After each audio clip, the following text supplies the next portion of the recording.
Kommando til J. Lauritsen Dansk Derby 2010. De skal ned forbi publikum, og så er der yderligere en omgang. Hvem lægger sig frem? Det er 2 Buckham, det er indvendigt et Lokita, 3 Lachmann, 4 Sir Randolph, ligner også en, der skal lidt frem. 8 Calva leder efter position. Ude i banen er det nummer 15 Mrs. Winehouse. 11 Diamol lidt nede. Vi har 13 Sir Henry lidt ude i banen. De leder lidt efter positionerne hernede forbi publikum, men det er i hvert fald 4 Sir Randolph, der har lagt sig frem. Har lige baser nummer 2 Buckham. Så har vi nummer 15 Mrs. Winehouse. Vi spejder efter Highflyer, ligger nede i feltet som faktisk den sidste. Men det er 15 Mrs. Winehouse, der har taget føringen her rundt tribunesvinget, og alle heste ser ud til at komme glat rundt der.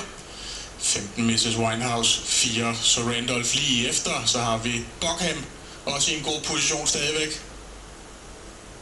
Highflyer stadigvæk langt nede i feltet for Nikolaj Stott, men nu begynder den at avancere. Nummer 12 Highflyer, men der er langt frem til nummer 15 Mrs. Winehouse.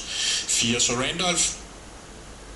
Derefter har vi også godt med nummer 13 Sir Henry, 2 Buckham, 1 Lokita ligger der, 6 Kingstarter midt i feltet, 3 Lachmann. Highflyer arbejder fortsat for at få kontakt til det første, og Nikolaj Stott han forbedrer hele tiden positionen med 12 Highflyer, der nu kommer op som et lokomotiv til de første. Farten skrues op her igen. Det er nummer 13 Sir Henry, der har taget over. Det er 2 Buckham, der er godt med. Udvendigt har vi nummer 12 Highflyer. Favoritterne sidder der fremme nu. 4 Sir Randolph hænger også på som 4-5. derefter. 11 Diamol begynder også at røre på sig sammen med nummer 3 Lachmann. Men det er et udskillingsløb her i J. Lauritsen Dansk Derby 2010 rundt svinget. Det er nu, det skal til at afgøres, hvem vinder. Det er fortsat nummer 13 Sir Henry. Det er 2 Buckham. Det er yderst nummer 12 Highflyer. De tre er ligesom stukket lidt væk fra det øvrige. Så kommer også nummer 9 What a Surprise langt ud i banen. 11 Diamol prøver. Der er mange endnu her, hvor det skal afgøres. Det er 13 Sir Henry. Det er 2 Buckham. Det er 12 Highflyer. Så har vi 11 Diamol, der prøver sammen med nummer 9 What a Surprise ude i banen. Men det er fortsat nummer 13 Sir Henry. 12 Highflyer kommer meter for meter nærmere sammen. Det er 13 Sir Henry. 13 Sir Henry eller 2 Highflyer.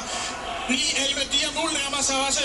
Det er fortsat nummer 13 Sir Henry. 13 Sir Henry eller 12 Highflyer. Det er i hvert fald Søren Jensen, der er på vej til at vinde Derby. Det er 13 Sir Henry. 13 Sir Henry vinder Derby, og det gør den efter en fantastisk præstation.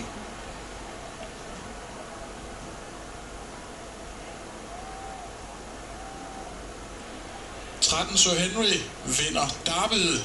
Søren Jensen står for den daglige træning af Sir Henry. Den var godt fremme hele vejen rundt, og den var altså bare stærkest til slut. Sikke en præstation af Sir Henry, og der er sejrskys fra jockey Rafael Schistel.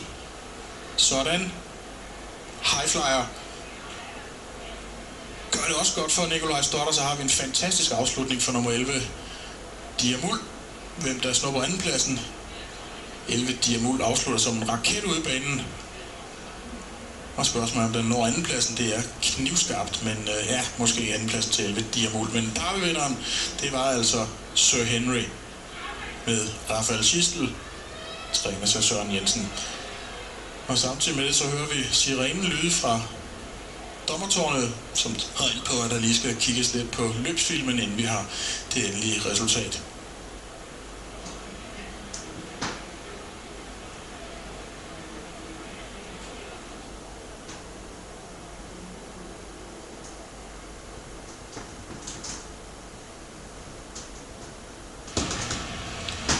Ja, værsgo, kys til Rafael Schistel. En flot sejr til ham og Sir Henry. Et flot løb fra deres side. Ja, absolut. Og lige Sir Henry, som jeg havde meget svært ved at se, skulle stå i distancen i dag. Men den viste, at den kunne sagtens klare 400 meter. Den var også med fremme og lå tredje det meste af vejen. Og da de andre heste, de gik ret tidligt, synes jeg, Buckham og Highflyer, så havde den et ekstra gear alligevel at gå med. Er det fordi, den kan ligge og putte sig lidt rundt i de sidste svinger? Den har de kræfter til at få afgjort det her hen ad lang tid? Det ved jeg ikke. Altså, det er svært at sige. Den ligger jo og går med, som du siger, og hygger sig med. Men den trækker fra, som om det er den bedste hest i dag. Ingen tvivl om det. Da vi så det her løb, der lavede du et lille gisper lige oppe på tæerne og sagde, godt, jeg er ikke lige oppe i voldgift nu. Der er nedlagt protest. Hvorfor? Jamen altså, det skal lige siges, det er lidt svært at vurdere det, fordi jeg sidder og ser det på en skærm, der er ikke større end min mobiltelefon. Men det jeg ser, det er så Henry de sidste 50 meter, den trækker lidt til venstre ude i banen, lige ind foran nummer 12, High Flyer. Vi har det her, det er altså den forreste hest, der trækker ind foran High Flyer, som er på vej frem. Præcis. Den mister noget kadence der. Det gør den i hvert fald, men High Flyer er... Jeg ved ikke, om High Flyer bliver tredje mål. Hvis High Flyer bliver tredje mål, så kan jeg se måske, at nummer 13, Sir Henry, måske bliver smidt ud. Fordi at der er ingen tvivl om, at den bliver generet. Jeg tror ikke, der er noget tvivl om, at High Flyer har nok aldrig slået Sir Henry. Selvom den havde blevet der, hvor den indvendig for den. Men at den mister andenpladsen på grund af det, det er nok til, at voldgiften vil gå ind og ændre på placeringen. Så lige nu, der står vi med Sir Henry, som altså på billederne her vinder løbet, men risikerer at blive smidt ud af løbet.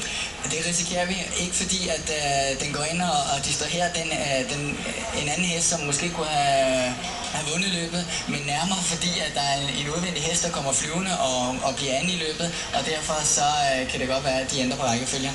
Vi ser ham her, Rafael Schistel og hans hest nummer 13, Sir Henry. Der er så nedlagt protest. Hvad vurderer du, der vil ske nu? Jamen altså, jeg er ikke i tvivl om, at det er den rigtige hest, der vinder løbet. Hvad de nu vil gøre, de vil jo gå ind og kigge på det forfra og bagfra og fra siden, og fra alt, hvad de kan. Og så vil de jo gå ud og bedømme, om High Flyer den ville have været tredje alligevel, i stedet for den hest, der kommer op udvendigt. Det er svært at sige det fra det lille skærm, som vi sidder og kigger på. Men det er det, de vil kigge på, og det er det, de vil beslutte på.